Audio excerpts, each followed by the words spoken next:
International Paralympic കമ്മിറ്റിയുടെ കീഴിൽ ഇന്ത്യയിൽ youth affairs and sports government of ഇന്ത്യയുടെ കീഴിൽ പ്രവർത്തിക്കുന്ന sports association four differently abled of Kerala 2024-25 വർഷത്തെ മൂന്നാമത് Kerala state para games November മാസം 26-27 തീയതികളിൽ തിരുവനന്തപുരത്ത് വെച്ച് നടത്തുന്നു. 26-ാം തീയതി രാവിലെ 10 മണിക്ക് ബഹുമാനപ്പെട്ട കായിക വകുപ്പ് മന്ത്രി ശ്രീ വി അബ്ദുറഹ്മാൻ തിരുവനന്തപുരം ചന്ദ്രശേഖരൻ നായർ സ്റ്റേഡിയത്തിൽ ഉദ്ഘാടനം ചെയ്യും.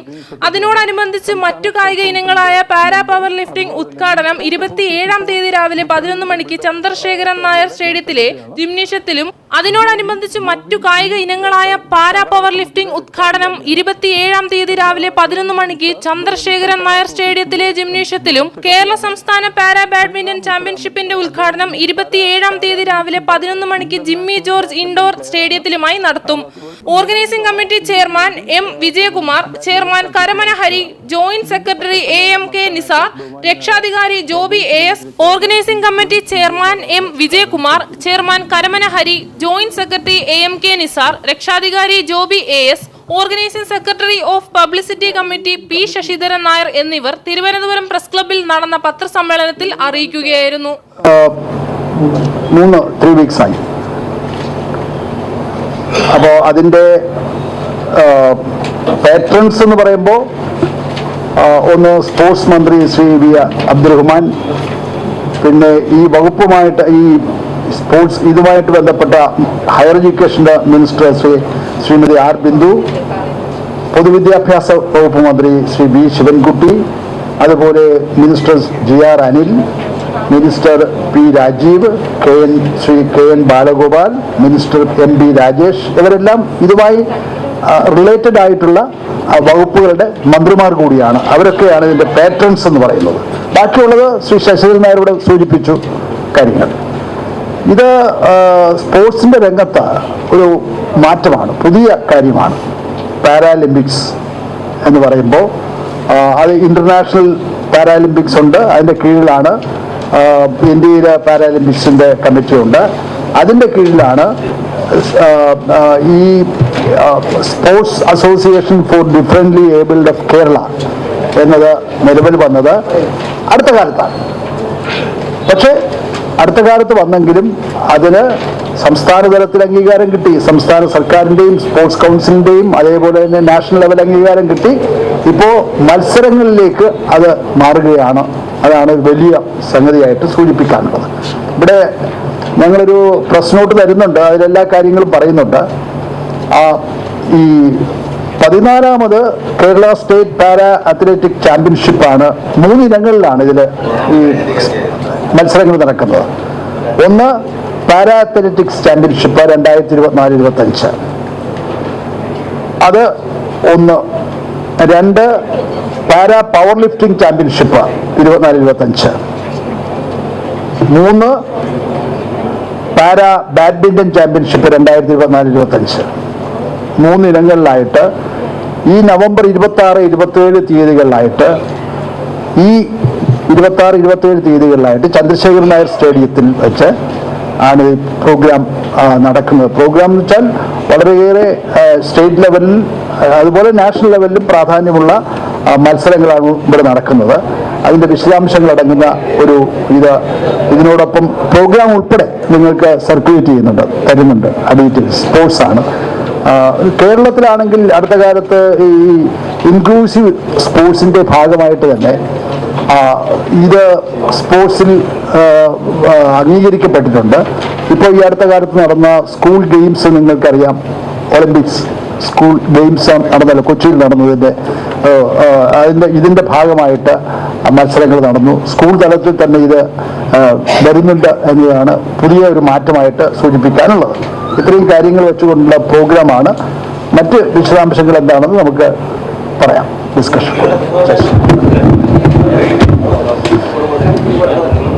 ബഹുമാനപ്പെട്ട വിജയകുമാർ സാർ പറഞ്ഞതിൻ്റെ തുടർച്ച എന്നുള്ള നിലയിൽ പറയുകയാണ്. ഈ പാരാലിമ്പിക്സ് എന്ന് പറഞ്ഞ ഇന്റർനാഷണൽ പാരാലിമ്പിക് കമ്മിറ്റിയുടെ കീഴിലുള്ള ഒരു സംഘടനയാണ് പാരാലിമ്പിക് കമ്മിറ്റി ഓഫ് ഇന്ത്യ. അതിൻ്റെ സംസ്ഥാനത്തെ അംഗീകൃത ബോഡിയാണ് sports association for differently abled of Kerala. അത് സംസ്ഥാന സ്പോർട്സ് കൗൺസിലും അതുപോലെ തന്നെ ഗവൺമെന്റ് ഒരുപക്ഷെ 48 കായിക ഇനങ്ങളെയാണ് ഇവിടെ അംഗീകരിച്ചിരിക്കുന്നത്. സംസ്ഥാന സ്പോർട്സ് കൗൺസിൽ 48 കായിക ഇനങ്ങളെയാണ് അംഗീകരിച്ചിരിക്കുന്നത്. അതിൽ ഗവൺമെന്റ് നേരിട്ട് അംഗീകരിച്ച ആദ്യത്തെ association sports association four differently abled ആണ്. അതിന്റെ കാരണം അതിന്റെ ആ ഡിസേബിൾഡ് കാറ്റഗറിയിൽ കൊടുക്കുന്ന ഗവൺമെന്റ് കൊടുക്കുന്ന ഏറ്റവും കൂടുതൽ പ്രാമുഖ്യത്തിന്റെ ഭാഗമായിട്ടാണ് ഗവൺമെന്റ് തന്നെ ആദ്യം അംഗീകാരം കൊടുക്കുന്നത്. അതിനുശേഷമാണ് സംസ്ഥാന സ്പോർട്സ് കൗൺസിൽ അംഗീകാരം കിട്ടിയിരിക്കുന്നത്. ഇതുമായിട്ട് ബന്ധപ്പെട്ട് ഈ ഇതിൽ ഒരുപാട് കാറ്റഗറി മത്സരങ്ങളുണ്ട്. നമ്മൾ സാധാരണ എല്ലായിടത്തും ഡിസബിലിറ്റി സ്പോർട്സ് എന്ന് പറയുന്നത് എല്ലാവരെയും കൂടെ നിർത്തിയിട്ട് പല ബ്ലൈൻഡ് ആണെങ്കിൽ ബ്ലൈൻഡ് ആയിട്ടുള്ള ആൾക്കാരെ എല്ലാവരും കൂടെ നിർത്തിയിട്ട് ചെയ്യും, അല്ലെങ്കിൽ ഡോർഫ് ആണെങ്കിൽ അങ്ങനെ നിർത്തും, അല്ലെങ്കിൽ മറ്റ് ഫിസിക്കൽ ഡിസബിലിറ്റി ഉള്ളവരെ എല്ലാവരും കൂടെ നിർത്തും. ഇത് അങ്ങനെയല്ല. ഇത് ഇന്റർനാഷണലി അക്സെപ്റ്റഡ് ആയതുകൊണ്ടും ഒരുപാട് rules and regulations Paralympic committee of India അല്ലെങ്കിൽ ഇന്റർനാഷണൽ പാരാലിമ്പിക് കമ്മിറ്റി ഉള്ളതുകൊണ്ടും ഈ ബ്ലൈൻഡ് തന്നെ 3 കാറ്റഗറിയാണ്. അതായത് T11, T12, T13. Total blind എന്ന് പറയുന്നത് T11, പാർഷ്യലി ബ്ലൈൻഡ് എന്ന് പറയുന്നത് T12, പിന്നെ അത് കുറച്ചുകൂടെ വിഷൻ കുറഞ്ഞതെന്ന് പറഞ്ഞാൽ T13. ഈ T എന്ന് പറയുന്നത് ട്രാക്കാണ്. അതിൽ തന്നെ പലതും പറയുന്നുണ്ട്. F എന്ന് പറയുന്ന ഫീൽഡാണ്. അതുപോലെ തന്നെ അവർക്ക് F11, F12, F13 അങ്ങനെ പറയുന്ന കാറ്റഗറീസ് ആണുള്ളത്. ഡോർഫ് എന്ന് പറയുന്നത് നമ്മളിപ്പം ജനറലി ഡോർഫ് എന്ന് പറയുന്നത് ഒറ്റ കാറ്റഗറിയാണ്. പക്ഷെ ഇവിടെ ഡോർഫ് എന്ന് പറയുന്നത് 2 കാറ്റഗറിയാണ്. കാരണം പൊക്കം കുറഞ്ഞതിൽ തന്നെ 2 കാറ്റഗറി F40 അല്ലെങ്കിൽ F41 എന്നുള്ള രീതിയിലാണ് എടുത്തിരിക്കുന്നത്. അതുപോലെ തന്നെ സെർബൽ പൾസിക്കും കോമ്പറ്റീഷൻ ഉണ്ട്. സെർബൽ പൾസി T32 അല്ലെങ്കിൽ F32 മുതൽ F38 അല്ലെങ്കിൽ T38 വരെയുണ്ട്. ഈ F32 മുതൽ F34 വരെ ഉള്ളത് ഈ സെർബൽ പൾസിയിലെ സിറ്റിംഗ് ആയിട്ടുള്ളവരുടെയാണ്. അതായത് വീൽ ചെയറിൽ ഇരുന്നുള്ള മത്സരങ്ങളാണ് T32 മുതൽ T34 വരെയുള്ളത്. T35 മുതൽ 38 വരെയുള്ളത് സ്റ്റാൻഡിംഗ് ആണ്. അവർക്ക് അതിനകത്ത് കുറെ കൂടെ അവർക്ക് എബിലിറ്റി ഉള്ളവരാണ്. അപ്പൊ ഇതുപോലെയുള്ള മത്സരങ്ങളാണ് ഇതിനകത്ത് നടക്കുന്നത്. അതുപോലെ തന്നെ ഒരു കൈ എൽബോയ്ക്ക് മുകളിൽ അമ്പ്യൂട്ട് ചെയ്തതാണെങ്കിൽ അത് F46 വരും. എൽബോയ്ക്ക് താഴെയാണെങ്കിൽ F47 വരും. ഇതുപോലെ ഓരോ ഡിസബിലിറ്റി ഉള്ളവരുടെയും പ്രത്യേകം ഐഡന്റിഫൈ ചെയ്തിട്ടുണ്ട്. അപ്പൊ ആ തരത്തിലുള്ള കാറ്റഗറിയിലുള്ളവരുടെയാണ് മത്സരം നടത്തുന്നത്. അതായത് ഇതിനകത്ത് എബിലിറ്റി ഓരോരുത്തരുടെയും എബിലിറ്റിക്ക് ഡിഫറൻറ്റ്ലി ഏബിൾഡ് എന്ന് പറയുമ്പോൾ വ്യത്യസ്തമായ എബിലിറ്റി ഉള്ളവരാണ്. ആ വ്യത്യസ്തമായ എബിലിറ്റിയിൽ തന്നെ ഒരേപോലെ ഉള്ളവരുടെ മത്സരങ്ങൾ തമ്മിലാണ് നടക്കുന്നത്. അല്ലെങ്കിൽ ഇവർക്ക് തമ്മിൽ മത്സരിക്കാൻ പറ്റില്ല. അതുകൊണ്ട് വളരെ ശാസ്ത്രീയമായ രീതിയിൽ പാരാലിമ്പിക് കമ്മിറ്റി ഓഫ് ഇന്ത്യ അല്ലെങ്കിൽ ഇന്റർനാഷണൽ പാരാലിമ്പിക് കമ്മിറ്റി എടുത്തിരിക്കുന്ന റൂൾസ് ആൻഡ് റെഗുലേഷൻസിനെ ബേസ് ചെയ്താണ് ഇവിടെ മത്സരം നടക്കുന്നത്. ഇതിന് ഓരോന്നിനും പ്രത്യേകം എക്യുപ്മെന്റ്സിൽ ഒരുപാട് വ്യത്യാസമുണ്ട്. കാരണം നമ്മളിപ്പം അത്ലറ്റിക്സിൽ പോവുകയാണെങ്കിൽ സാധാരണ രീതിയിൽ വരുന്നത് ഒരു ഉദാഹരണത്തിന് ഷോട്ടിന് 4 കിലോയാണ് വിമൻ വരുന്നത്, അല്ലെങ്കിൽ മെൻ വരുന്നത് 7.26 ആണ്. ഇവിടെയാണെങ്കിൽ ഓരോ കാറ്റഗറിക്കും പ്രത്യേകം വരുന്നതുകൊണ്ട് 2 kilo, 3 kilo, 4 kilo, 5 kilo, 6 kilo, 7.26 kg അങ്ങനെയുള്ള വ്യത്യസ്തമായ വെയിറ്റുകൾ ഉപയോഗിക്കേണ്ടി വരും. ചില ഈ സെർബൽ പൾസി T32 എന്ന് പറയുന്നവർക്ക് ഷോട്ടൊന്നും ഒരുപാട് എടുക്കാൻ പറ്റില്ല.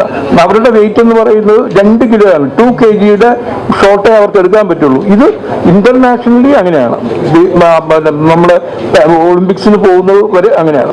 നമുക്കിവിടെ നമ്മളെ സംബന്ധിച്ചോളം, കേരളത്തിനെ സംബന്ധിച്ചോളം ഈ മേഖലയിൽ ഈ പാരാലിമ്പിക് മൂവ്മെന്റിൽ ഏറ്റവും വലിയ ഒരു പ്രാധാന്യമുള്ള ഒരു സംസ്ഥാനമാണ് കേരളം. അത്ലറ്റിക്സിൽ നമുക്ക് എസ് നിയാസ്, അനസ്, അതുപോലെ തന്നെ KP സുജിത്ത്, പിന്നെ വേറെ എന്ന് പറഞ്ഞാൽ ബേസിൽ തുടങ്ങിയ കായിക താരങ്ങൾ അന്തർദേശീയ കായിക താരങ്ങളാണ്. അതുപോലെ പവർ ലിഫ്റ്റിംഗ് എന്ന് പറഞ്ഞാൽ ജോബി മാത്യു, അതുപോലെ അബ്ദുൽ സലാം, ഇവരൊക്കെ ഇന്റർനാഷണലി മെഡലിസ്റ്റുകളാണ്. ജോബി ഏഷ്യൻ ഗെയിംസിൽ മെഡൽ നേടിയ ആളാണ്. അതുപോലെ തന്നെ നമ്മുടെ ബാഡ്മിന്റണിലാണെങ്കിൽ നമുക്കിപ്പോൾ കറണ്ടിൽ 7 ഇന്റർനാഷണൽസ് ഉണ്ട്. അതിനകത്ത് ഒരു ഇന്റർനാഷണൽ ആണ് നമ്മുടെ മുമ്പിലിരിക്കുന്ന ശ്രീറാം മുത്തുരാമൻ. അതുപോലെ ഏറ്റവും പ്രധാനപ്പെട്ട ഒരാളെന്ന് പറയുന്നത് ആൽഫിയ ജെയിംസ് ആണ്. ആൽഫിയ ജെയിംസ് എന്ന് പറയുന്നത് ദേശീയ തലത്തിൽ സിംഗിൾസിലും ഡബിൾസിലും മിക്സഡ് ഡബിൾസിലും ഗോൾഡ് കിട്ടിയ ആളാണ്. ഇപ്പൊ ഒരു 3 കൊല്ലത്തിനകത്ത് ഏകദേശം ഒരു 36 ഇന്റർനാഷണൽ മത്സരങ്ങൾ കൂടി കളിക്കുന്നുണ്ട്. ഈ അടുത്ത കാലത്ത് സ്കോട്ട്ലൻഡിൽ വിന്നറായിരുന്നു. സ്കോട്ട്ലൻഡിൽ നടന്ന മത്സരത്തിൽ വിന്നറായിരുന്നു. അതുപോലെ തന്നെ KT നിതിൻ ഇപ്പം കറണ്ട് പുള്ളി സായി ഗുജറാത്തിലെ പിന്നെ ട്രെയിനിയാണ്. ഈ കഴിഞ്ഞ ഇന്റർനാഷണൽ കളിച്ചിട്ട് വന്ന ആളാണ്. അങ്ങനെ ഒരുപാട് പേര്, ആകാശ് മാധവൻ, ഗോകുലസ്, പിന്നെ ചാൾസസ് തുടങ്ങിയവരൊക്കെ ഇന്റർനാഷണൽ താരങ്ങളാണ്, ഇപ്പോഴും കറണ്ട് മത്സരങ്ങളിലുള്ളതാണ്. അതിനേക്കാൾ ഉപരി നമ്മൾ സ്വിമ്മിങ്ങിൽ നമ്മൾ ഇപ്പൊ റീസെന്റ് ആയിട്ട് കഴിഞ്ഞ മാസമാണ് ഇതിന്റെ നാഷണൽ ചാമ്പ്യൻഷിപ്പ് നടന്നത്. അതിൽ ഒരുപക്ഷെ നിങ്ങൾക്ക് എല്ലാം അറിയാമായിരിക്കും, ആസിം വെള്ളിമന 2 കൈയും 2 കാലും ഇല്ലാത്ത ആളാണ്. പക്ഷെ 3 ഗോൾഡ് റെക്കോർഡോടുകൂടി 3 മത്സരത്തിലും 3 ഈവന്റിലും റെക്കോർഡോടുകൂടി കേരളത്തിന് വേണ്ടി ഗോൾഡ് കിട്ടുകയും ദേശീയ റെക്കോർഡ് ഇടുകയും അടുത്ത ഇന്റർനാഷണൽ മത്സരത്തിലേക്ക് ക്വാളിഫൈ ചെയ്തിട്ടുമുണ്ട്. അതുപോലെ വേറെ 2 പേര് ബ്ലൈൻഡ് കാറ്റഗറിയിലുള്ളവരാണ്. ഒന്ന് ടോമി ജോസഫും പിന്നെ മിൻഹാജും, 2 പേരും ഗോൾഡ് മെഡലിസ്റ്റുകളാണ്. അപ്പൊ ഒരുപാട് മെഡലിസ്റ്റുകളുണ്ട്. ഇതിൽ ഏറ്റവും ഹൈലൈറ്റ് എന്ന് പറയാനുള്ളത് നമ്മുടെ സിദ്ധാർത്ഥ ബാബു. നിങ്ങൾക്ക് എല്ലാവർക്കും അറിയാമായിരിക്കും, സിദ്ധാർത്ഥ ബാബു ഈ റീസെന്റ് ആയിട്ട് നടന്ന പാരാലിമ്പിക്സിൽ ഇന്ത്യയെ പ്രതിനിധീകരിച്ച ആളാണ്. ഏഷ്യൻ ഗെയിംസിലെ ഷൂട്ടിങ്ങിലെ ഗോൾഡ് മെഡലിസ്റ്റ് ആണ്. അതുപോലെ തന്നെ അഖിൽ അസ്സാം തുടങ്ങി ഒരുപാട് കായിക താരങ്ങൾ കേരളത്തിൽ നിന്ന് ഈ ദേശീയ തലത്തിലേക്കും അല്ലെങ്കിൽ അന്തർദേശീയ തലത്തിലേക്കും പാരാലിമ്പിക് മൂവ്മെന്റിൽ വന്നിട്ടുണ്ട്. ഇപ്പൊ പാരാലിമ്പിക് എന്ന് പറയുന്നത് ഇപ്പോഴും നമ്മളെ സംബന്ധിച്ചിടത്തോളം, പിന്നെ കേരളത്തിനെ സംബന്ധിച്ചിടത്തോളാണെങ്കിലും രാജ്യത്തിനെ സംബന്ധിച്ചിടത്തോളാണെങ്കിലും അല്ലെങ്കിൽ ഇന്റർനാഷണലി ആണെങ്കിലും ഏറ്റവും വലിയ ഒരു മൂവ് ആയിട്ട് വന്നിരിക്കുകയാണ്. കാരണം 200ഓളം രാജ്യങ്ങൾ പങ്കെടുത്ത മത്സരത്തിൽ നമുക്ക് ഇന്ത്യക്ക് 7 ഗോൾഡും 9 സിൽവറും അതുപോലെ തന്നെ 13 ബ്രോൺസും നമുക്ക് കിട്ടി. നമുക്ക് എല്ലാവർക്കും അറിയാം, ഒളിമ്പിക്സിന് കിട്ടിയ മെഡലുകളെ കുറിച്ചുള്ള ധാരണ നമുക്കുണ്ട്. പക്ഷെ പാരാലിമ്പിക്സിൽ നമുക്ക് 7 ഗോൾഡും 9 സിൽവറും 13 ബ്രോൺസും കിട്ടി. നമ്മുടെ ലോകത്തെ തന്നെ ഏറ്റവും വലിയ കായിക ശക്തിയായിട്ട് നമ്മൾ മാറിയിരിക്കുകയാണ്. അപ്പം അതുകൊണ്ട് നമ്മളെ സംബന്ധിച്ചിടത്തോളം ഈ കായിക രംഗത്ത് ഈ പാരാലിമ്പിക് മൂവ്മെന്റിൽ കേരളം വളരെ സജീവമായിട്ടുണ്ട്, ഇന്ത്യ വളരെ സജീവമായിട്ടുണ്ട്. അത് ഇനി വരും കാലങ്ങളിൽ ഈ മൂവ്മെന്റ് വളരെ ചെയ്തു പോകുമെന്നുള്ളതാണ്.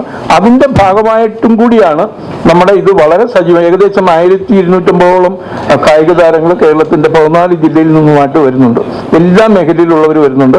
അവർക്കുള്ള താമസം, ഭക്ഷണം, അതുപോലുള്ള കുറെ കാര്യങ്ങളൊക്കെ നമ്മൾ ഏർപ്പാട് ചെയ്തിട്ടുണ്ട്. ഇതിനകത്ത് വരുന്നത് വെച്ചാൽ പ്രധാനമായിട്ടും ഈ ഒരു പ്രോപ്പർ നമ്മുടെ ചെയർമാൻ സൂചിപ്പിച്ചതുപോലെ എൻട്രിയും കാര്യങ്ങളൊക്കെ വന്നു പോകുന്നേ ഉള്ളൂ. കാരണം നമ്മൾ ഓൺലൈൻ എൻട്രി ഉണ്ടെങ്കിൽ പോലും സ്പോട്ട് എൻട്രിയും കൂടെ നമ്മൾ അക്സെപ്റ്റ് ചെയ്യുകയാണ്. കാരണം ആരെയും ഒഴിവാക്കരുതല്ലോ എന്ന് കരുതി സ്പോട്ട് എൻട്രിയും എടുക്കുന്നതുകൊണ്ട് അതിനെക്കുറിച്ച് ഒരു ക്ലാരിറ്റി നമുക്ക് വന്നിട്ടില്ല.